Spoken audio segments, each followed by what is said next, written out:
Hey everybody, John Link. So let's talk about three different types of risk. Okay, risk. There's risk tolerance, um, there is risk capacity, and there's risk appetite. Three different things associated with risk that when we're planning with you, with people, with anyone, we have to get kind of to the bottom of to see where you fall in those ranges and those different types of risk to understand how to best help you get from where you are to where you want to be so you don't throw up every time you look at your statement, right? So risk tolerance is more emotional or psychological. Like you see a big giant market dip and you want to throw up, right? I mean, you're like, oh my God, I can't stand this. This is terrible. And it goes down and down. You drop 20, 25, 30%. You're like, get me out. I can't stand this anymore. Well, that's not good, right? So that type of risk tolerance profile we need to work with to be sure that we mitigate those downsides. Now on the upside, it's great, right? You love it when it's going up 30%, but on the downside, not so much.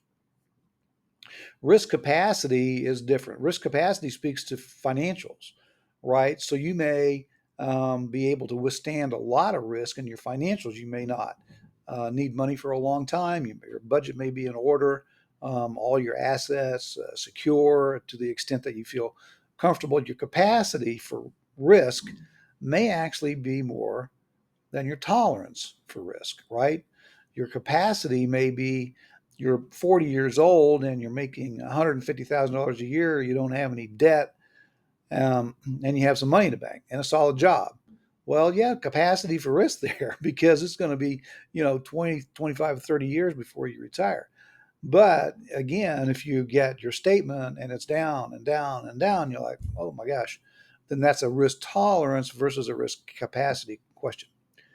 The other that we're going to talk about today anyway is risk appetite. So, what's your appetite for risk? Your appetite for risk may be greater than your risk tolerance. It may be greater than your risk capacity, or it may not be.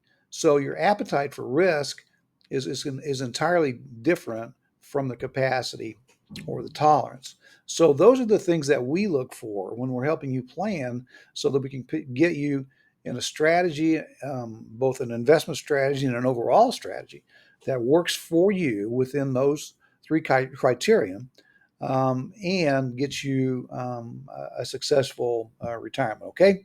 Just some things to think about. Thanks. I'll talk to you soon. Give me a call.